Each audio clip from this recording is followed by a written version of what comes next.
Hola gente, ¿cómo están? Espero que lo estén pasando muy bien.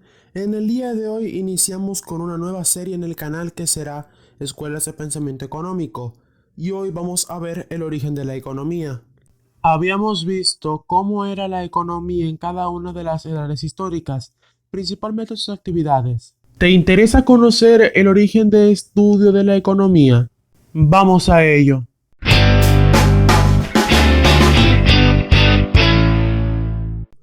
En este video vamos a tocar los siguientes temas: la antigüedad de la economía, el comienzo del estudio de la economía y su etimología, el nacimiento de la economía como ciencia y la economía como ciencia independiente.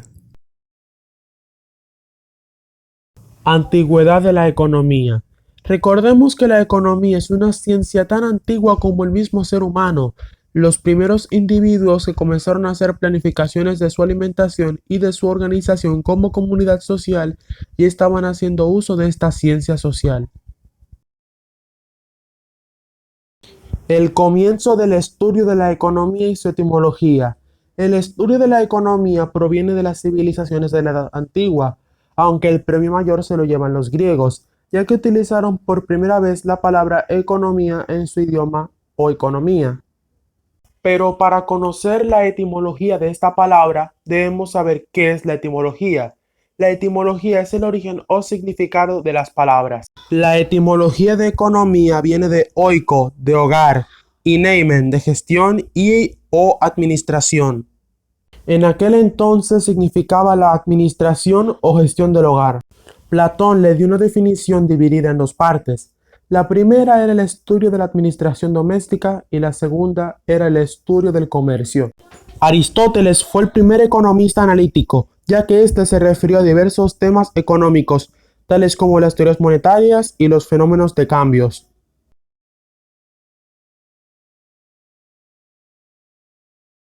El nacimiento de la economía como ciencia.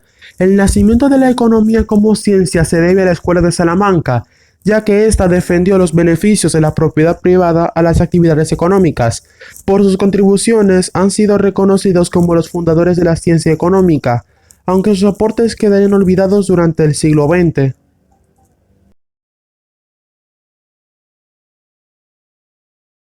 La economía como ciencia independiente. La economía se comienza a considerar una ciencia independiente gracias al que sería el padre de la economía moderna, Adam Smith, y su libro La riqueza de las naciones. Este libro se ha llegado a considerar el nacimiento de la economía como una ciencia independiente, ya que anteriormente estaba dentro del campo de la filosofía. Y esto ha sido todo por hoy. Espero que te haya servido de ayuda. No olvides darle like a este video, compartirlo en otras redes sociales para una mayor difusión y acceso al conocimiento, comentar qué te pareció el video o si tienes una idea para un próximo video. Y no olvides suscribirte al canal y activar la campanita de notificaciones para no perderte ningún contenido. Hasta la próxima.